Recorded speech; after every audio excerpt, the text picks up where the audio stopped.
Hello students, स्वागत है आपका हमारे यूट्यूब चैनल पर। हमारी आज की टॉपिक है फ्यूल सेल। फ्यूल सेल पढ़ने से पहले स्टूडेंट्स हम लोग ये समझें कि एक फ्यूल की ईंधन की केमिकल एनर्जी को बगैर ईंधन सेल के हम किस प्रकार विद्युत ऊर्जा में चेंज करते हैं। ज़रा स्टेप को देखें। अगर हमारे पास ईंधन है, ईंधन में कोयला हुआ, लकड़ी हुआ या फिर पेट्रोलियम पदार्थ, तो ईंधन को हम क्या करते हैं, सबसे पहले हम इसको जलाते हैं, दहन करा के ऊष्मा प्राप्त करते हैं और इस ऊष्मा से हम पानी को गर्म करते हैं, वाटर को गर्म करके भाप प्राप्त करते हैं और इसको क्या करते हैं, उच्च दाब पर लेके जाते हैं भाप को उच्च दाब पर, और टरबाइन चला करके टरबाइन चला करके विद्युत पैदा करते हैं, यानी विद्युत ऊर्जा के रूप में। तो एक ईंधन की रासायनिक ऊर्जा को विद्युत ऊर्जा में परिवर्तित करने के लिए हमको इतने सारे स्टेप्स को फॉलो करना होता है, और इन स्टेप्स को फॉलो करने में ईंधन में टोटल जितनी एनर्जी है उसकी करीब करीब 40% एनर्जी ही इलेक्ट्रिकल एनर्जी में चेंज हो पाती है, बाकी सारी एनर्जी वेस्ट हो जाती है, एटमॉस्फेयर में मिल जाती है। यानी कि लगभग 40% एनर्जी को ही हम क्या कर पाते हैं, विद्युत ऊर्जा में चेंज कर पाते हैं। लेकिन एक फ्यूल सेल में, एक ईंधन सेल में हम क्या करते हैं, किसी ईंधन को डायरेक्टली जलाते हैं, उसका कंबस्शन कराते हैं। जरा इसके स्टेप को देखते हैं। एक ईंधन हुआ, ईंधन को क्या करते हैं, सीधे इसका दहन कराते हैं और विद्युत ऊर्जा में इसको चेंज कर लेते हैं, विद्युत ऊर्जा में चेंज कर लेते हैं केवल एक स्टेप में। तो इस स्टेप में क्या होता है, ईंधन की 60 से 70% तक एनर्जी को हम इलेक्ट्रिकल एनर्जी में चेंज कर लेते हैं। यानी इन सेलों की इफिशियंसी 60 से 70% होती है। तो ठीक है, ये तो बहुत फायदे वाला सेल है। तो आज हमारी टॉपिक यही है, ईंधन सेल। और जो सेल ईंधन की रासायनिक ऊर्जा को सीधे विद्युत ऊर्जा में परिवर्तित करते हैं, ईंधन सेल कहलाते हैं। ईंधन सेल में ईंधन की सतत आपूर्ति की जाती है और उत्पादों का सतत निष्कासन किया जाता है। और प्रयुक्त ईंधन में क्या क्या हो सकते हैं, हाइड्रोजन गैस हो सकती है, carbon monoxide, methane, ethanol, methanol इत्यादि यूज कर सकते हैं। तो ईंधन सेलों में हमारे सिलेबस में है हाइड्रोजन ऑक्सीजन ईंधन सेल, यानी वो ईंधन सेल जिसमें हम हाइड्रोजन गैस को जलाएंगे, यानी ये वाला हाइड्रोजन गैस को हम जलाएंगे और इससे बिजली पैदा करेंगे। तो ये देखते हैं किस प्रकार बनता है हाइड्रोजन ऑक्सीजन ईंधन सेल। जैसा कि फिगर में हम देख पा रहे हैं हाइड्रोजन ऑक्सीजन ईंधन सेल को, तो ये ज़रा कॉम्प्लिकेटेड फिगर है, इसको हम समझेंगे एक सिंपल फिगर द्वारा। तो चलो फिगर को देखते हैं। कार्बन के 2 इलेक्ट्रोड, और ये इलेक्ट्रोड होते हैं पोरस, छिद्रयुक्त इलेक्ट्रोड होते हैं, और इनमें समावेशन किया जाता है प्लेटिनम या पैलेडियम उत्प्रेरक के लिए, जो गैसों को आसानी से एडजॉर्ब करे, एक सरफेस प्रदान करे गैसों के लिए। तो हम उनको कैटलिस्ट के रूप में यूज करते हैं। और हमारे ये इलेक्ट्रोड कार्बन के होंगे, छिद्रित भी होंगे। तो ये हमने बना लिया है कार्बन के छिद्रित इलेक्ट्रोडों को। ठीक है, ये इलेक्ट्रोड एक पात्र में रखे जाते हैं और इस पात्र में एक तरफ से हाइड्रोजन गैस प्रवाहित करने की व्यवस्था होती है, जिसको ईंधन के रूप में यूज किया जाता है, हाइड्रोजन गैस प्रवाहित कराने के लिए एक द्वार, और दूसरी तरफ ऑक्सीजन गैस प्रवाहित कराने के लिए भी एक द्वार होता है। तो इधर से ऑक्सीजन गैस प्रवाहित कराने के लिए द्वार है। और प्रोडक्ट के रूप में हमको क्या मिलना है, चलो इसको पहले हम लोग समझ लेते हैं कि हाइड्रोजन और ऑक्सीजन दोनों मिलके क्या बनाए, पहले से जानते हैं। तो जरा हाइड्रोजन ऑक्सीजन ईंधन सेल में टोटल रिएक्शन क्या होती है, सेल रिएक्शन, इस पे गौर करो, ध्यान दो। तो H2 plus O2, 2 molecules hydrogen का ले लेंगे हम, H2 plus O2 equal to 2H2O plus energy.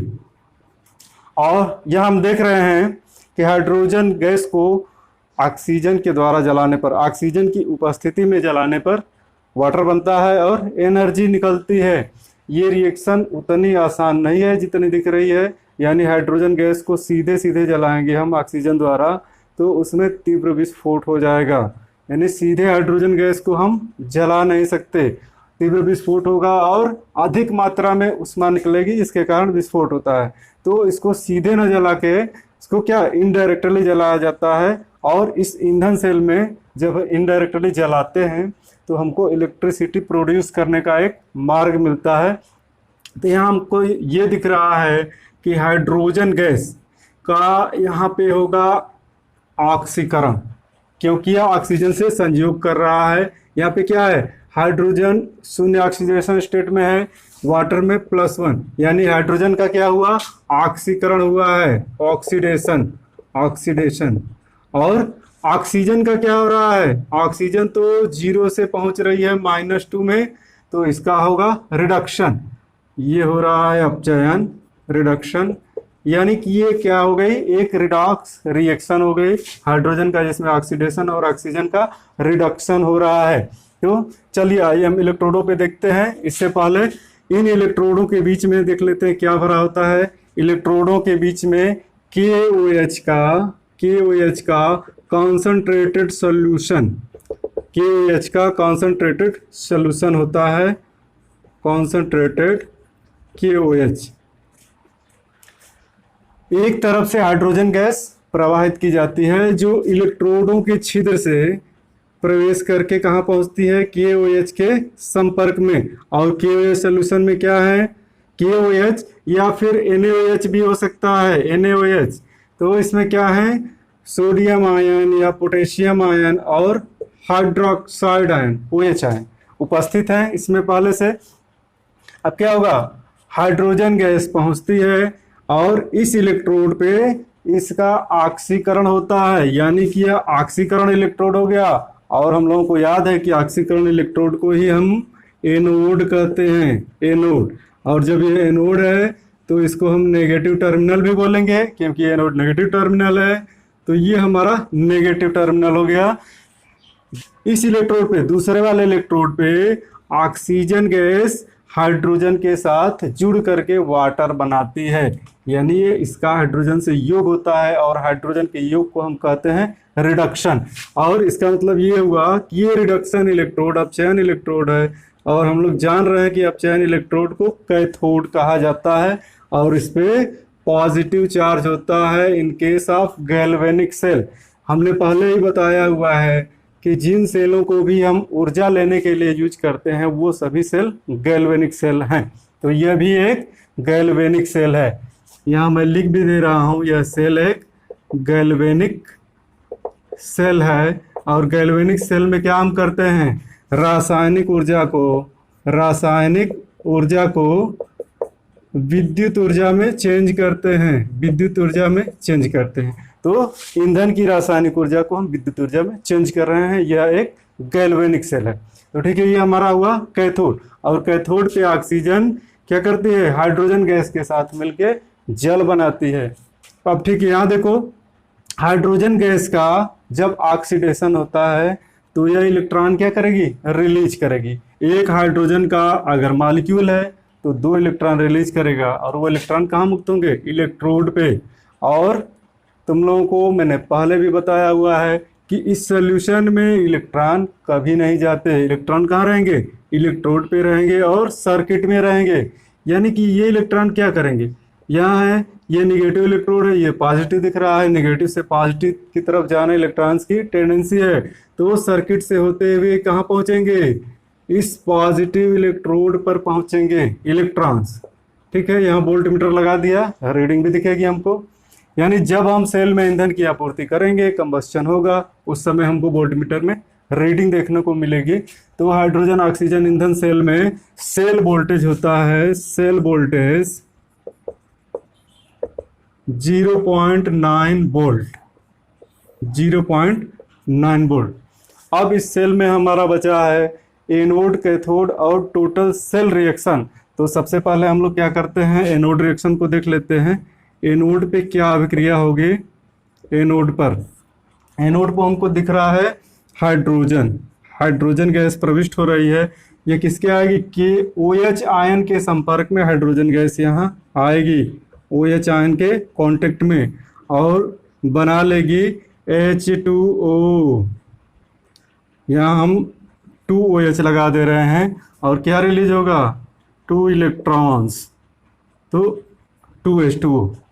ये एनोड रिएक्शन हो गए, यानी हाइड्रोजन गैस हाइड्रोक्साइड आयन के संपर्क में आके एनोड पर बना ली है वाटर और रिलीज कर दी है 2 इलेक्ट्रॉन्स, और यही 2 इलेक्ट्रॉन्स क्या होंगे, सर्किट में फ्लो करेंगे। ठीक है, अब कैथोड पे देख लेते हैं। कैथोड पर होगा ऑक्सीजन गैस आ रही है, तो ये ऑक्सीजन गैस संपर्क में आएगी H2O के और वाटर से क्रिया करेगी, वही इलेक्ट्रॉन रिसीव करेगी जो एनोड द्वारा भेजा जा रहा है, ये इलेक्ट्रॉन रिसीव करेगी, और यहाँ पे इलेक्ट्रॉन्स की संख्या 4 करेंगे हम समीकरण को बैलेंस करने के लिए, तो 4 इलेक्ट्रॉन रिसीव करके यह बना लेगी 4OH माइनस, यहाँ 2H2O, 4 हाइड्रोजन और 4 ऑक्सीजन, 4OH माइनस। अब क्या होगा, टोटल सेल रिएक्शन हमको देखना है, नेट सेल रिएक्शन ऐड कर लेंगे हम दोनों को। तो यहाँ से हमको दिख रहा है, अगर इस इक्वेशन में हम 2 से मल्टीप्लाई कर दे रहे हैं तो यहाँ पे हमको 4 इलेक्ट्रॉन मिल जाएंगे, तभी हम कैंसिल कर पाएंगे। तो 2 से हम मल्टीप्लाई कर लिए और इलेक्ट्रॉन हमारे कैंसिल हो गए। अब क्या हो गया, ऊपर बच रहा है, 2 से गुणा किया तो 2H2 प्लस इस साइड में O2, यहाँ 2OH आयन है, 2 से गुणा करने पे 4 OH आयन बनेंगे, ये भी कैंसिल हो जाएंगे। हमको क्या मिल रहा है, 2H2 प्लस O2, और ये H2O भी हमारे यहाँ से कैंसिल हो गए, 2 H2O कैंसिल हो रहे हैं और 2 H2O बच रहे हैं। O2 equal to 2H2O plus यहाँ हमको मिल जा रही है ऊर्जा, और ये ऊर्जा हम इसलिए नहीं लिखेंगे क्योंकि ये हीट ऊर्जा नहीं है, अब क्या है, इलेक्ट्रिकल एनर्जी बन रही है इसकी, यानी कि इलेक्ट्रिकल एनर्जी हमको मिल रही है। तो नेट सेल रिएक्शन हमको क्या प्राप्त होता है, हाइड्रोजन ऑक्सीजन का संयोग और जल का बनना। जल जब बनेगा तो एक निकास द्वार है या वाष्प के रूप में, चूंकि इसमें इतना टेम्परेचर होगा कि यह जल क्या होगा, वाष्प बन के उड़ेगा, और टेम्परेचर 70 डिग्री सेल्सियस से 150 या 140 डिग्री सेल्सियस तक होगा, और उसमें क्या होगा, पानी भाप बन के उड़ना शुरू होगा, और इसको क्या करते हैं, कंडेंस करके प्योर वाटर प्राप्त कर सकते हैं। तो यहाँ पे हमको दिख रहा है कि इस सेल द्वारा हमको कोई भी नुकसान नहीं हो रहा है। अन्य ईंधन जलाते हैं तो कार्बन डाइऑक्साइड, कोई भी हम पेड़ पौधे, लकड़ी, कोयला, तेल वगैरह जलाएं तो कार्बन डाइऑक्साइड गैस हमको प्राप्त होती है जो प्रदूषण का कारण है। लेकिन फ्यूल सेल में, और फ्यूल सेल में हाइड्रोजन ऑक्सीजन फ्यूल सेल में कोई भी प्रदूषण नहीं, केवल प्योर वाटर बाई प्रोडक्ट के रूप में बन रहा है। अगर कार्बन मोनोऑक्साइड यूज किया, मेथेन यूज किया, मेथेनॉल यूज किया या एथेनॉल यूज किया तब तो कार्बन डाइऑक्साइड गैस बनेगी। लेकिन अगर केवल हाइड्रोजन ईंधन के रूप में यूज कर रहे हैं तो यहाँ केवल जल बन रहा है जो प्रदूषण नहीं करता। तो हाइड्रोजन ऑक्सीजन ईंधन सेल फ्यूचर के लिए ये बहुत एक महत्वपूर्ण सेल है, और इसको अंतरिक्ष कार्यक्रमों में यूज किया जा चुका है। चूंकि इसमें क्या है, इलेक्ट्रोड्स जो होते हैं, इलेक्ट्रोड्स ये पोरस हैं, पोरस कार्बन के हैं, यानी छिद्र युक्त कार्बन के इलेक्ट्रोड हैं जो इम्प्रेग्नेटेड होते हैं, जिनमें प्लेटिनम या पैलेडियम क्या होता है, समावेशित किया जाता है, इम्प्रेग्नेटेड। इसलिए क्या होते हैं, इलेक्ट्रोड्स महंगे हो जाते हैं थोड़े, सेल का दाम भी बढ़ता है, लेकिन एनर्जी उत्पादन के लिए ये सेल बहुत ही महत्वपूर्ण है। तो मुझे उम्मीद है कि ये टॉपिक आप लोगों को पसंद आई होगी। और इलेक्ट्रोकेमिस्ट्री में केवल एक ही टॉपिक बची है, वो है करोजन, यानी जंग लगना। तो नेक्स्ट लेक्चर में वो भी समाप्त हो जाएगी। ठीक है, थैंक यू।